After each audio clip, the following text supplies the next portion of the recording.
Olá, pessoal. Hoje a gente dá início a mais um episódio da série do Up Enfoque sobre o tema de sustentabilidade. E hoje, nesse quarto episódio da série Sustentabilidade, eu vou entrevistar a professora doutora Aline Pires. A Aline Pires é bióloga, doutora em ecologia pela Universidade Federal do Rio de Janeiro. E nos últimos anos ela tem investigado o papel da biodiversidade em relação às mudanças do clima. A Aline tem diversas publicações na área, é uma pesquisadora de referência dentro da área de mudanças climáticas, principalmente relacionado, à perda de biodiversidade. Atualmente ela é professora da Universidade do Estado do Rio de Janeiro e pesquisadora associada à Fundação Brasileira para o Desenvolvimento Sustentável, a Plataforma Brasileira de Biodiversidade e Serviços Ecossistêmicos, e também a Rede Brasileira de Pesquisa sobre Mudanças Climáticas Globais, Rede Clima. Aline, é um imenso prazer ter você aqui com a gente, para estar falando um pouquinho sobre sustentabilidade, mudanças climáticas, principalmente em perda de biodiversidade, e eu queria passar a palavra para você, e já lançar a primeira pergunta, o que é a mudança climática e por que a gente deve se preocupar com isso, com esse tema tão atual e que vem sendo tão debatido. Bom, obrigada, Camila, pelo convite. Para mim é uma alegria enorme poder conversar um pouquinho sobre os temas que tanto interessam a gente, e poder falar um pouquinho, trazer essa contribuição. Essa pergunta, eu acho que inicia muito bem a discussão para a gente abrir esse horizonte para as pessoas que estão interessadas em discutir um pouco como as mudanças climáticas vão afetar a biodiversidade e a nossa vida. A mudança climática em si, a gente costuma dizer, poxa, mas está mais frio, está quente, a gente costuma usar essa linha de argumentação de que o clima ele está relacionado com o tempo que está lá fora. São conceitos diferentes. O clima ele pode ser descrito por um conjunto de variáveis, que incluem a temperatura, padrões de precipitação, vento, que é descrito por um intervalo de tempo. Então, quando a gente diz que o clima se comporta de uma determinada forma, a gente está tentando descrever que esse conjunto de variáveis assume um determinado padrão. Quando a gente fala de mudança climática, a gente está falando não de um dia mais quente ou de um dia mais frio. A gente está falando que esse padrão geral que caracteriza o clima, esse conjunto de variáveis que forma esse clima que a gente entende como um clima típico, ele está sendo alterado.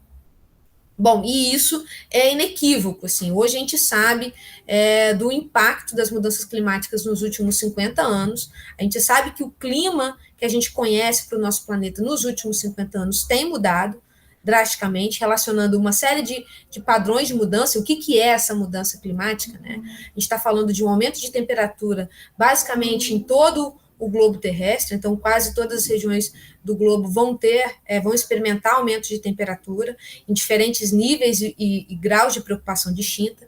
A gente está falando de uma mudança no padrão de precipitação, então quando a gente diz que em alguns lugares vai chover mais, em alguns lugares vai chover menos, a diferença entre as estações secas e chuvosas vão se acentuar, e isso tudo gera uma série de consequências para nossa vida, para o nosso bem-estar e para a biodiversidade, E por isso eu acho que a gente tem que se preocupar com as mudanças climáticas. A gente tem uma situação global, acho que é um posicionamento de todas as nações em relação ao quanto que esse é um problema para a nossa sociedade. A gente estima que os gastos envolvidos em estratégias de adaptação climática para esses eventos extremos que tendem a se tornar cada vez mais comuns, de inundações, picos de temperatura vão se tornar cada vez mais comuns, e os gastos envolvidos em lidar com esses eventos extremos, certamente desloca esse recurso que poderia estar sendo investido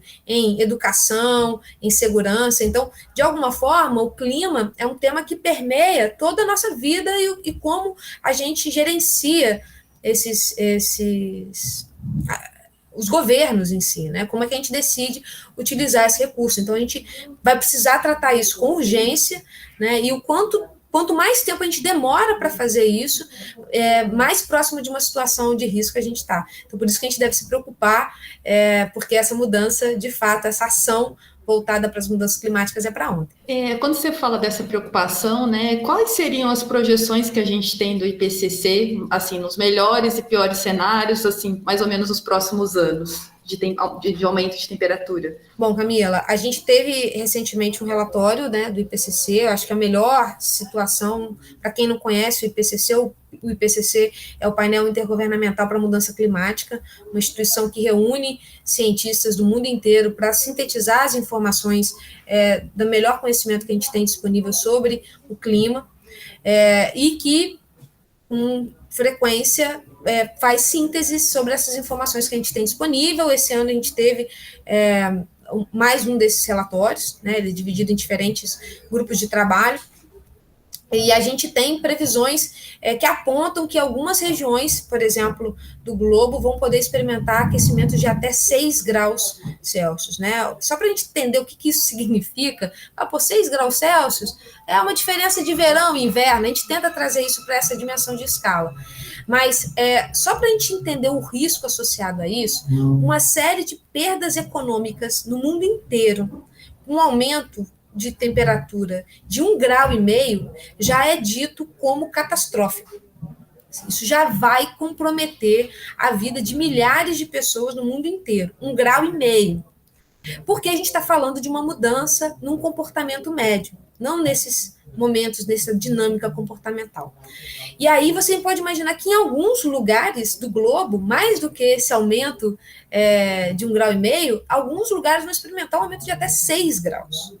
E a gente sabe as consequências e os efeitos em cascata que um aquecimento nesse nível pode causar.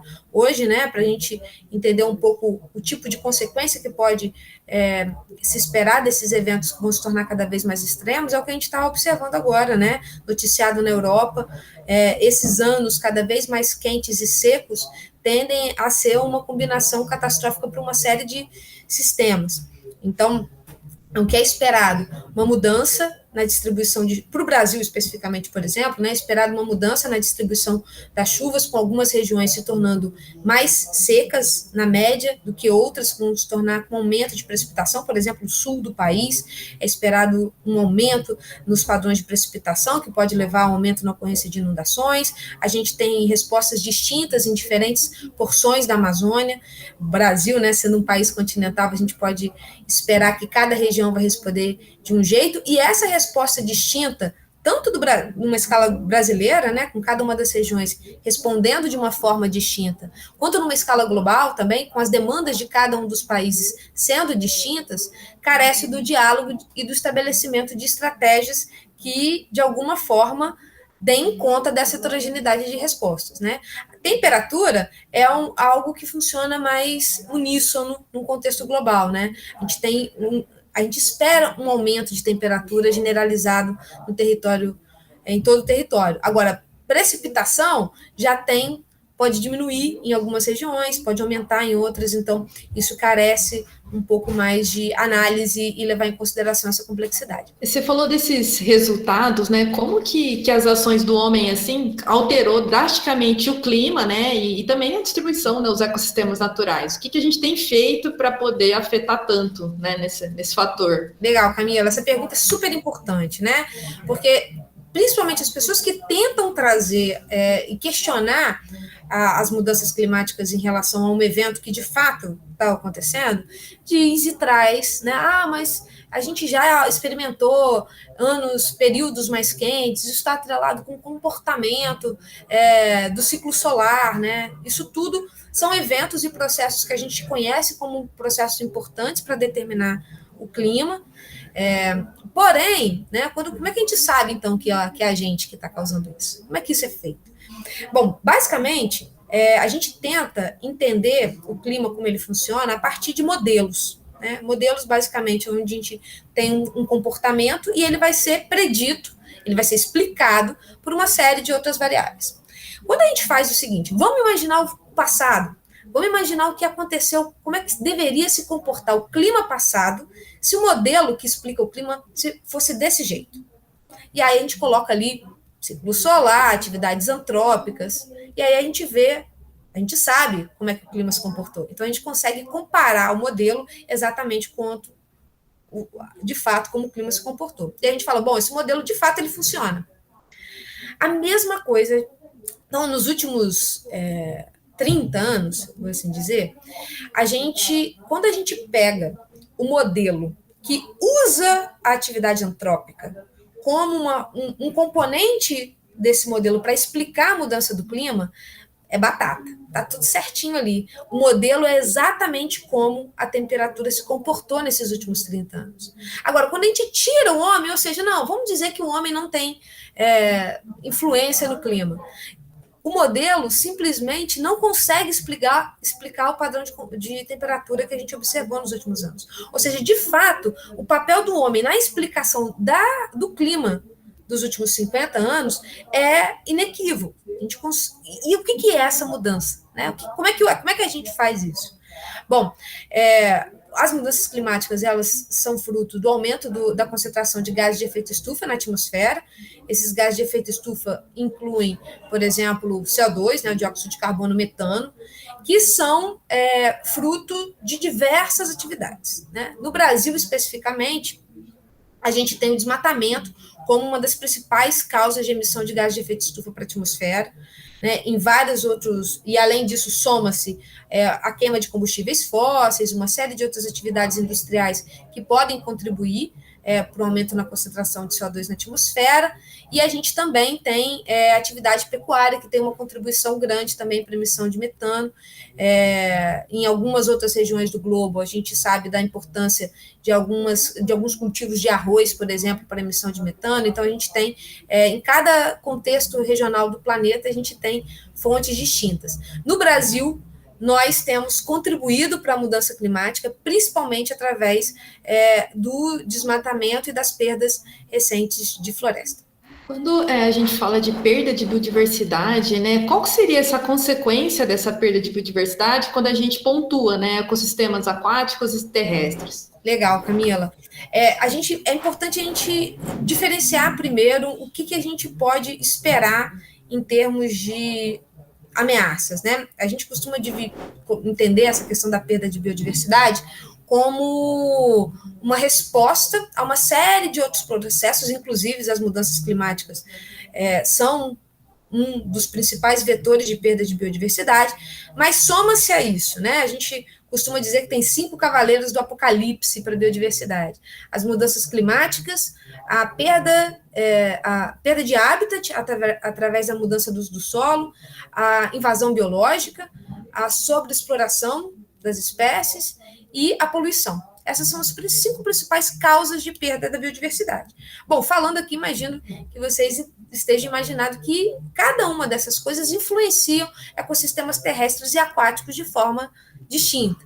Né? O que a gente entende hoje é que os ecossistemas aquáticos são ecossistemas especialmente vulneráveis, especialmente quando a gente está falando de ambientes de água doce, continentais, porque eles estão numa situação onde eles recebem grande parte dessas influências. Se a gente pensa em poluição, se a gente fala de mudança no uso do solo, né, produção agrícola que tem um impacto direto na contribuição do que chega dentro desses corpos hídricos, né, de sobreexploração dos recursos naturais, o quanto que a gente está represando ambientes aquáticos para explorar a água que está ali, ou, eventualmente, recursos pesqueiros que poderiam ser utilizados. Então, a gente tem um ambiente aquático como um ecossistema especialmente vulnerável à perda de biodiversidade.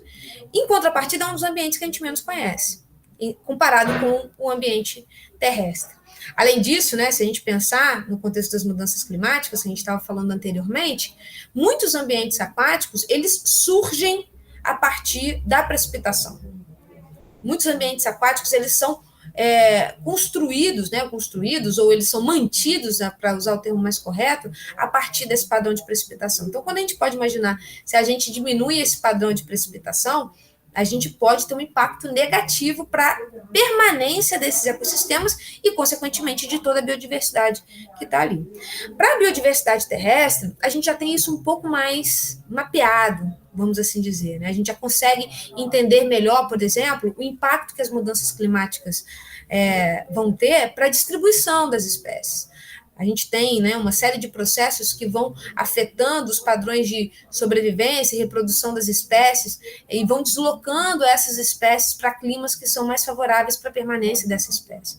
Então, a gente tem todo um entendimento da mudança na distribuição das espécies terrestres em resposta à mudança do clima, né? Mas isso dialoga diretamente com uma outra ameaça, mudança no uso do solo, por exemplo. Será que quando essas espécies migrarem para esses climas que são mais migrarem em termos de deslocamento, será que quando esse deslocamento em si mudar de padrão para climas que são mais favoráveis para aquela espécie, será que a gente vai ter ali um habitat, né, o tipo de bioma que essas espécies costumam ocupar? E aí, nesse sentido, né, é importante a gente entender que, por mais que a gente conheça um pouco mais do comportamento das espécies do ambiente terrestre, em termos de como elas vão se comportar em relação a essas ameaças, a gente ainda também tem uma série de desafios para isso. Não é só esse conhecimento que está garantindo que a gente vai conseguir dar conta de conservá-las diante dessas principais ameaças. Então, acho que a gente tem aí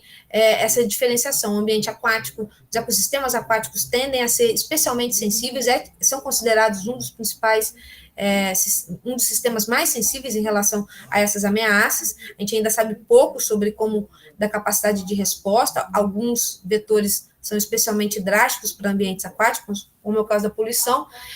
E no caso dos ambientes terrestres, a gente já entende um pouco mais como essa biodiversidade vai se comportar, porém a gente ainda não tem todas as saídas possíveis para a gente garantir que a gente vai ser capaz de conter essa ameaça. E é interessante, às vezes a gente tende a pensar, né, de forma fragmentada, mas existe um fluxo de matéria e energia, né? Os ecossistemas aquáticos sustentam os terrestres sustentam os aquáticos. Se você puder falar assim, mais ou menos, como que esse uso da terra interfere, por exemplo, no ambiente aquático? Um exemplo.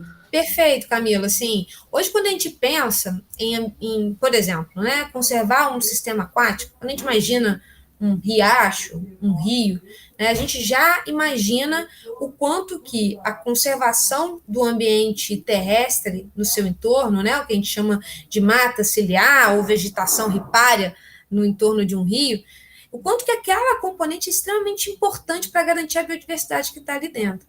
Hoje a gente sabe, por exemplo, que a principal fonte de energia para os organismos que vivem no ambiente aquático lótico, né, um riacho, um rio, um riacho, é o material que a gente chama de material alóctone, mas nada de diferente do que é essa matéria orgânica que é produzida no ambiente terrestre, que chega até o ambiente aquático, é o principal subsídio energético para as espécies que vivem ali.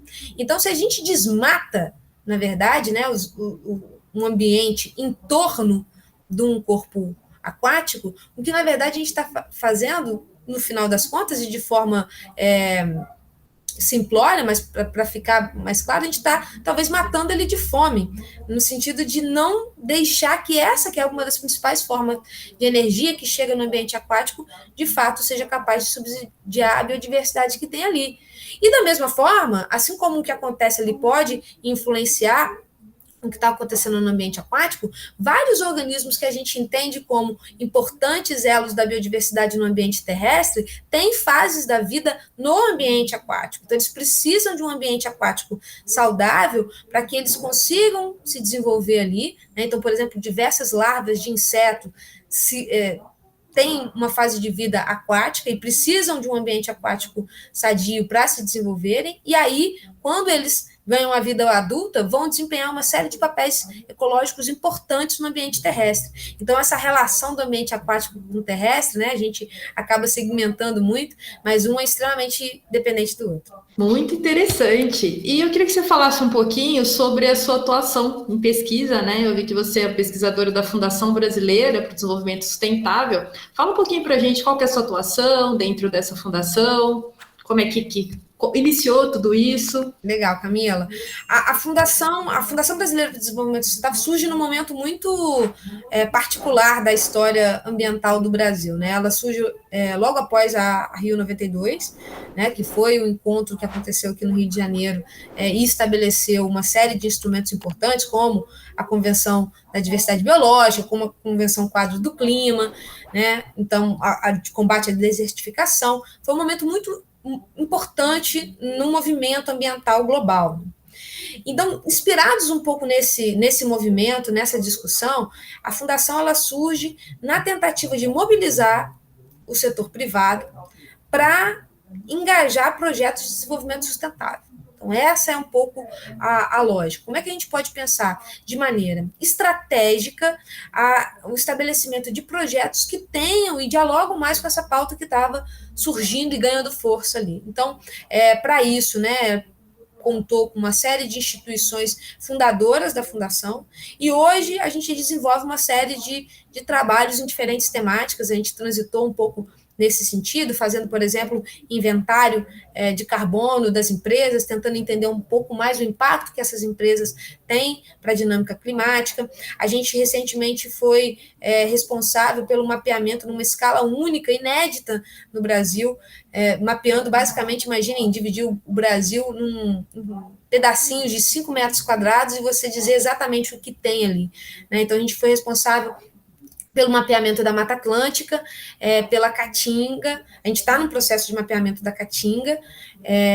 A gente fez do Cerrado, Mata Atlântica e Cerrado no primeiro momento, agora a gente está fazendo da Amazônia e Caatinga, e quem sabe expandir isso para os demais biomas para fazer, de fato, o mapeamento de todo o território.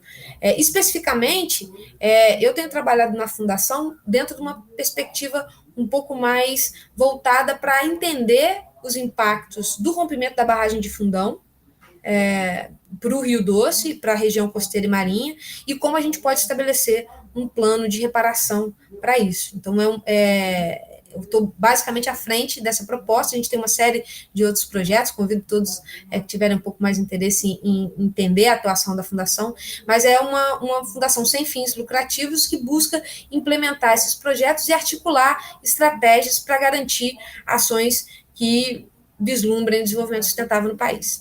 É extremamente interessante, né? Quando a gente fala das 17 ODS lá, do desenvolvimento sustentável, né, que foi definido pela Agenda 21, essa fundação, no caso da tua pesquisa, estaria mais voltada para a preservação dos recursos hídricos, da água, ou tem também envolve todos os outros objetivos? Legal. A sua pergunta é super importante, Camila. Assim, a Agenda 2030, que foi estabelecida pelas Nações Unidas para tratar diferentes pautas, né, desde combate à fome, igualdade de gênero, recursos hídricos, a gente tem uma série de aspectos, mostra e parte da premissa que nenhum desses problemas ele vai conseguir ser resolvido na sua essência se a gente não pensar isso de uma forma integrada. Então, tem claro, né, a gente pode começar a tentar resolver esse problema tratando de aspectos relacionados a recursos hídricos, e particularmente essa, de fato, é a minha feição maior, assim, né? Eu sempre tento começar a pensar essas discussões mais integradas a partir da água. Mas a gente acaba, na Fundação, trabalhando sobre essas diferentes perspectivas, né? Sempre com uma lógica de desenvolvimento sustentável. Então, e tentando colocar esse debate em diálogo, tentando se preocupar com o desenvolvimento econômico, com geração de emprego e renda, que são importantes dentro dessa lógica de desenvolvimento sustentável, mas aliada com conservação da biodiversidade marinha, a ação para o clima, que são outros ODS muito importantes, inclusive o ODS 6, que é voltado para a água.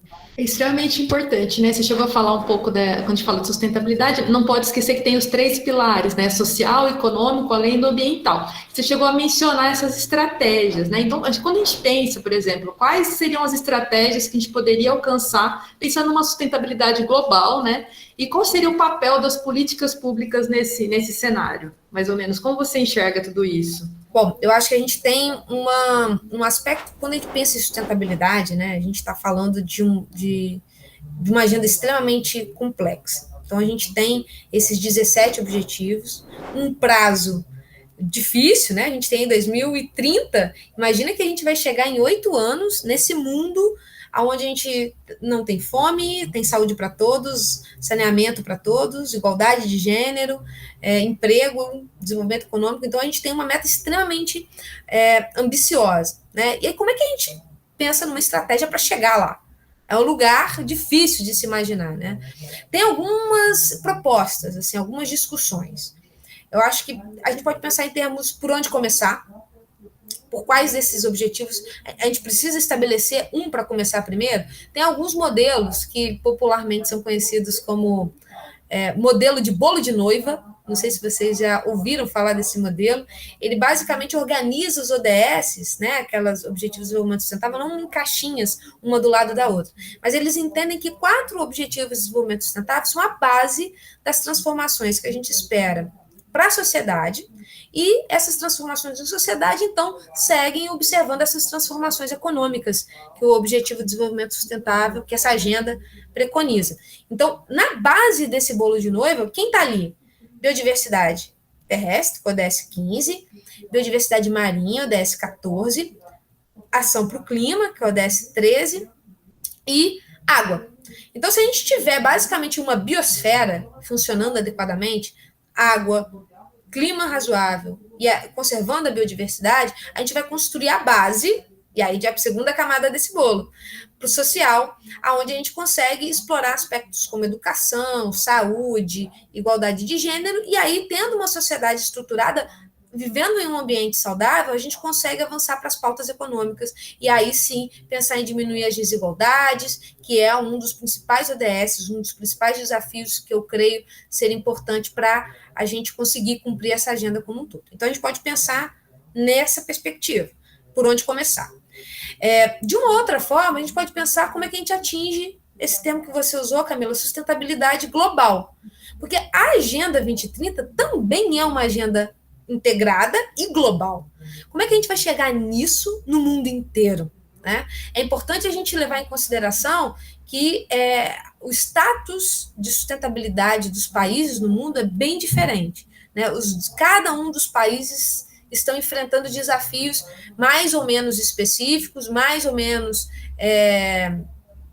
difíceis de serem trabalhados. Né? Por exemplo, o Brasil, né, o pior Objetivo de Desenvolvimento Sustentável em termos de desenvolvimento no país é o ODS 10, que fala sobre desigualdade, mas a gente tem, a priori, atingido os objetivos voltados para a produção de energia limpa. A gente tem uma matriz de produção a partir da energia hidrelétrica, que a gente sabe que tem uma série de problemas associados, né? Mas é considerado uma das principais formas de produção de energia limpa no planeta, e a gente, a priori, estaria bem nesse sentido. Então, cada uma das nações está enfrentando um desafio nesse sentido. Quando a gente olha essas nações que estão lá, ditas sustentáveis, né, atingindo bons indicadores de sustentabilidade, a gente precisa também pensar na transferência de tecnologia e recurso e pessoas para garantir que algumas dessas experiências elas sejam absorvidas por países que estão enfrentando desafios maiores, né, que realmente estão patinando em cumprir essa agenda e não conseguem sair do lugar porque estão passando por situações extremamente difíceis, de pobreza extrema, de fome, e é muito difícil você pensar em tecnologia, em conservação da biodiversidade, se você ainda está enfrentando problemas tão basais, como, por exemplo, acesso à água, saneamento, saúde. Então, isso tudo é muito complicado e, ao mesmo tempo, depende dessa tecnologia para que isso seja, de alguma forma, implementada. Então, uma das formas que a gente pode pensar para chegar nesse lugar é a gente entender que essas parcerias entre nações, principalmente entendendo fluxos de países que já estão um pouco mais avançados e que já superaram determinados desafios para a sustentabilidade, trazer essas experiências para países que ainda estão passando por alguns desafios.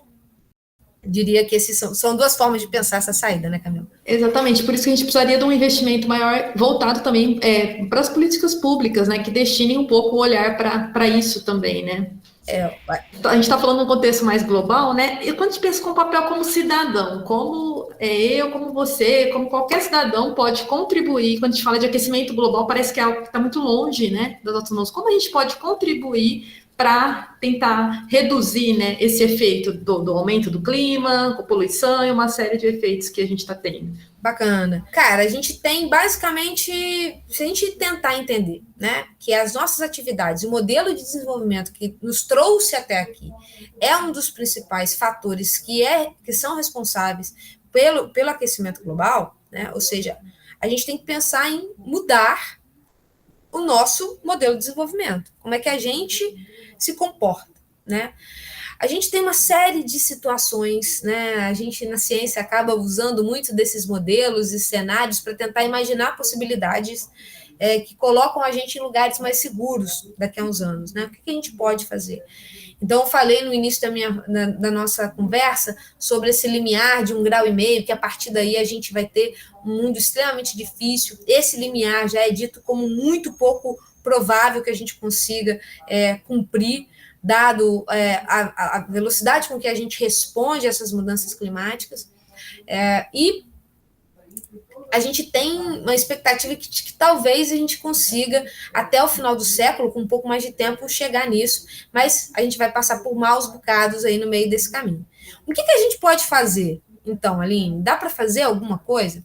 Bom, nesse esforço de imaginar futuros, diversas possibilidades são colocadas na mesa.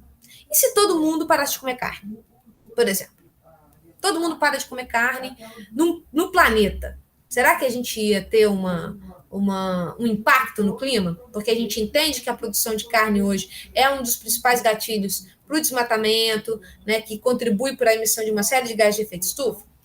E se a gente mudasse, simplesmente parasse de consumir combustíveis de origem, né, fóssil?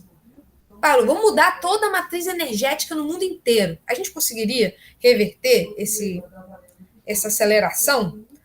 Basicamente, muitos dos cenários que trazem essas opções, onde a gente tem as boas respostas, estão relacionados com uma mudança cultural de larga escala.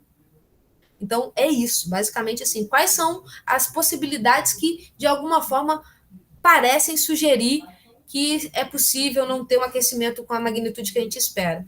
Se a gente tivesse uma mudança radical na dieta global. Essa mudança, ela pode ocorrer a partir, por exemplo, de uma mudança que pode partir de cada indivíduo que está ouvindo essa conversa agora, né?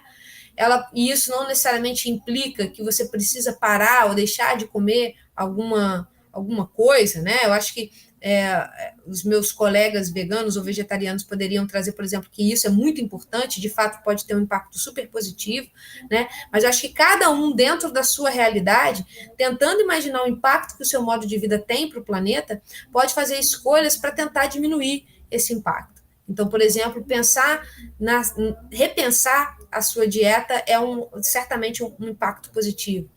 Pensar na questão do consumo, né? O quanto que a gente consome e se o que a gente está consumindo, porque a gente parece, né, eu vou comprar isso daqui, é como se aquilo aparecesse e brotasse do nada, né? Mas por trás da produção daquele item, cada item que a gente consome, existe toda uma cadeia produtiva que demanda a emissão de gases de efeito estufa, que demanda o consumo de combustíveis fósseis, e isso tudo, né, leva em consideração um impacto que a gente não necessariamente consegue medir.